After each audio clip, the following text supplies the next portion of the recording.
Assalamualaikum warahmatullahi wabarakatuh. Salam sejahtera untuk kita semua. Perkenalkan, saya Rafika Ramadhani dari Program Studi Pendidikan Bahasa dan Sastra Indonesia Universitas Sriwijaya. Hari ini saya akan mempresentasikan materi tentang media pembelajaran MIPA. Di dalam proses pembelajaran, ada beberapa masalah yang membuat peserta didik tidak menyerap ilmu secara maksimal, antara lain kelas yang monoton, penggunaan teknik dan metode pengajaran yang tidak menarik, tidak ada bahan ajar, dan tidak menggunakan media pembelajaran. Hal ini sangat berdampak buruk pada motivasi belajar siswa di kelas, terkhusus pelajar MIPA. Ruth Lafter pada tahun 1999 mengatakan bahwa media pembelajaran adalah salah satu alat bantu mengajar bagi guru untuk menyampaikan materi pengajaran, meningkatkan kreativitas siswa, dan meningkatkan perhatian siswa dalam proses pembelajaran. Jika dikaitkan dengan pembelajaran MIPA, media pembelajaran MIPA adalah segala sesuatu yang dapat digunakan untuk mempermudah mengajar bahasa Indonesia kepada orang asing. Adapun beberapa media yang sudah digunakan dalam pembelajaran MIPA. Yang pertama, cerita rakyat sebagai media keterampilan berbahasa. Nah, pelajar yang menggunakan media ini adalah pelajar berasal dari Jepang, yaitu tingkat madya, yang sudah bisa berkomunikasi tentang diri sendiri dalam bahasa Indonesia. Nah, kegiatan awal dalam melakukan media ini, yang pertama, salam, melakukan tanya jawab tentang kabar dan cerita rakyat apa saja yang ada di Jepang. Yang ketiga, memberikan contoh cerita rakyat yang ada di Indonesia. Selanjutnya, pada kegiatan inti, guru memberikan tayangan video maling kundang. Kemudian mahasiswa mencatat kata-kata yang sulit. Lalu guru dan mahasiswa mendiskusikan kata-kata sulit yang didengar. Lalu guru memberikan tayangan video maling kundang. Mahasiswa mencatat pokok-pokok cerita yang ada pada dalam video. Lalu mahasiswa dan guru berdiskusi tentang pokok-pokok cerita yang telah disimak. Guru memberikan bacaan tentang maling kundang secara acak atau tidak berurutan. Lalu mahasiswa membaca dan mengurutkan cerita rakyat yang telah dibaca sesuai dengan video yang telah ditonton. Kemudian, guru dan mahasiswa berdiskusi tentang hasil menyimak dan hasil membaca. Guru dan mahasiswa mengurutkan dan mencocokkan hasil kerja dan cerita yang benar sesuai dengan video. Kemudian, guru dan mahasiswa berdiskusi tentang drama sederhana yang akan dilakukan dari video tersebut. Kemudian, guru menugaskan mahasiswa untuk membuat naskah drama maling kundang dengan bahasa mereka sendiri. Mahasiswa menentukan membuat naskah drama berdasarkan video maling kundang.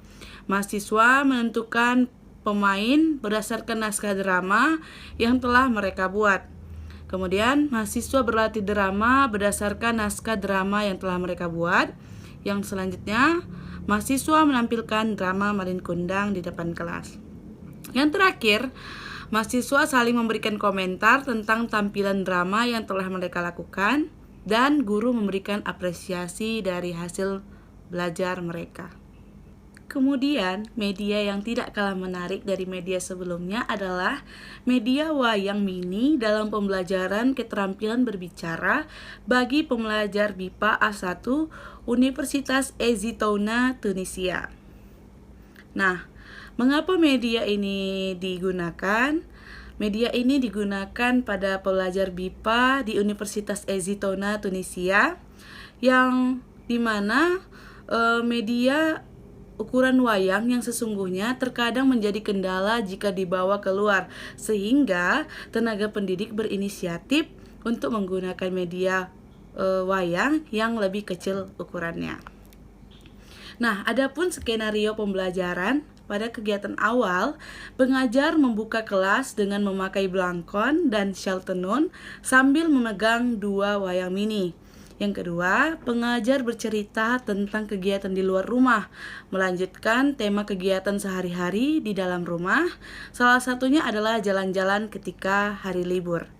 Kemudian, pengajar menceritakan pengalaman jalan-jalan di Indonesia.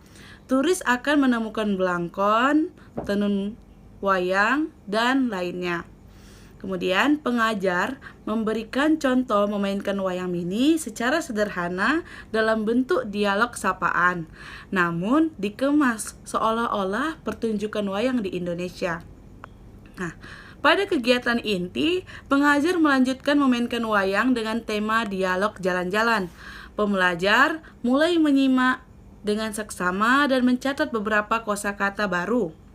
Pengajar dan pembelajar mereview kosakata baru di papan tulis. Pengajar membagikan wayang satu persatu untuk pembelajar.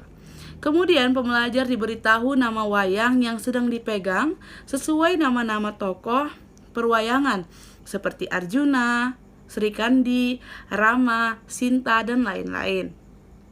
Selanjutnya, pengajar memainkan satu wayang untuk digunakan sebagai alat bertanya kepada pembelajar lainnya tentang pengalaman atau rencana jalan-jalannya. Kemudian, satu persatu pembelajar menjawab pertanyaan pengajar dengan memainkan wayang miliknya, bermain suara dan mimik juga.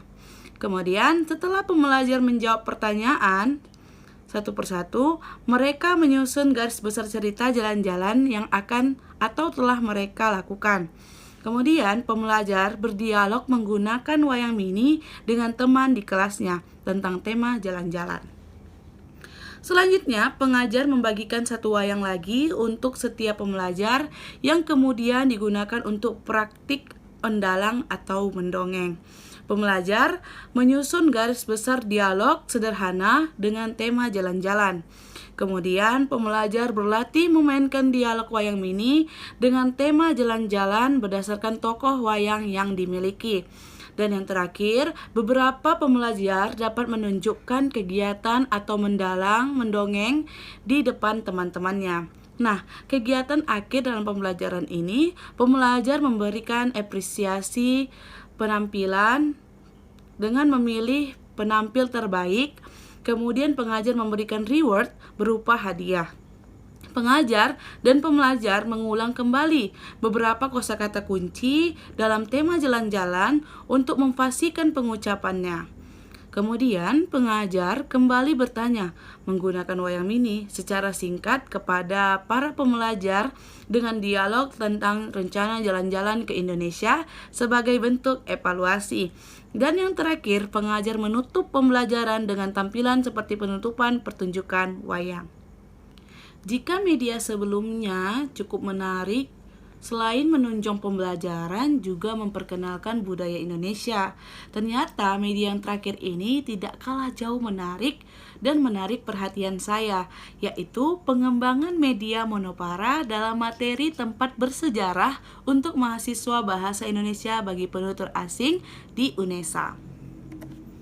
Nah, para pelajar ini merupakan 6 pelajar kelas BIPA UNESA dari Cina, Jepang, Latvia, dan Korea. Mahasiswa BIPA sangat menyukai pembelajaran bahasa Indonesia, tapi mahasiswa BIPA mengalami kesulitan dalam mempelajari bahasa Indonesia. Lantas, tenaga pengajar berinisiatif membuat sebuah media pembelajaran yang bisa sekaligus bermain. Apalagi mahasiswa menyukai media pembelajaran yang dikemas dalam bentuk permainan. Nah, sama seperti sebelumnya, skenario pembelajaran pada kegiatan awal, tenaga pengajar melakukan salam, melakukan tanya jawab tentang kabar dan tempat bersejarah apa saja yang ada di negara mereka masing-masing. Kemudian, memberikan beberapa contoh tempat bersejarah di Indonesia, seperti Monas mungkin. Nah, pada kegiatan inti, guru menjelaskan beberapa tempat bersejarah di Surabaya. Hal ini karena UNESA berada di Surabaya. Nah, tempat bersejarah di Surabaya yaitu Jembatan Merah, Tugu Pahlawan, Monumen Kapal Selam, dan Hotel Majapahit. Kemudian, peserta didik dan guru mendiskusikan kosakata yang kurang dipahami. Selanjutnya, guru menguatkan pemahaman peserta didik dengan memberi permainan monopara atau monopoli yang di dalamnya diganti dengan tempat bersejarah yang sudah dipelajari. Selanjutnya, guru memberi soal terkait materi untuk memperkuat pemahaman peserta didik. Kemudian, peserta didik memilih salah satu tempat bersejarah yang telah dipelajari untuk menuliskannya berdasarkan analisis pribadi. Kemudian, peserta didik mempresentasikan hasil tulisannya dan peserta didik lainnya menanggapi hasil tulisan temannya. Nah, di dalam permainan monopara yang biasanya terdapat nama-nama negara yang bisa kita beli dengan uang main-mainan, ternyata tenaga pendidik ini menggantikan nama negara tersebut dengan tempat bersejarah.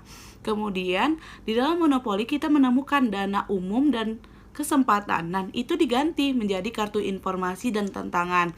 Nah, kartu informasi ini berisi tentang sejarah dari keempat tempat bersejarah tersebut, bagaimana tempat tersebut bisa dibangun, apa saja peristiwa yang terjadi dalam tempat itu. Nah, sementara di kartu tantangan, jika mahasiswa tidak bisa menjawab pertanyaan dari pengajar, maka mereka diberi hukuman berupa menyanyi, bercerita, dan lainnya dengan menggunakan bahasa Indonesia. Nah, kegiatan terakhir, guru memberi apresiasi hasil penulisan peserta didik, guru menyimpulkan hasil pembelajaran, dan yang terakhir, guru memberikan contoh tempat bersejarah lainnya yang ada di Indonesia. Basuki Wibawa dan Farida Mukti pada tahun 1992 dan 1993 dalam buku Media Pengajaran menyatakan bahwa kriteria yang perlu dipertimbangkan dalam pemilihan media yang pertama, tujuan, yang kedua, karakteristik siswa, yang ketiga, alokasi waktu, yang keempat, ketersediaan, yang kelima, efektivitas, yang keenam, kompatibilitas, dan yang terakhir, biaya. Dari ketiga media yang saya paparkan, semuanya sangat baik karena dianggap berhasil digunakan dalam proses pembelajaran. Keunikan media cerita rakyat dan media wayang yaitu memperkenalkan budaya Indonesia kepada orang asing. Sementara keunikan media monopara yaitu pembelajaran menjadi lebih atraktif dan menyenangkan. Semoga pengajar BIPA dan calon pengajar BIPA lainnya bisa menggunakan beberapa media ini untuk menunjang kegiatan pembelajaran bahasa Indonesia untuk penutur asing. Dari hasil pemaparan ini, saya menyimpulkan penggunaan media secara kreatif akan memungkinkan pembelajar untuk belajar lebih banyak, mencamkan apa yang dipelajarinya lebih baik, dan meningkatkan penampilan dalam melakukan keterampilan sesuai dengan tujuan pembelajaran. Terima kasih. Assalamualaikum warahmatullahi wabarakatuh.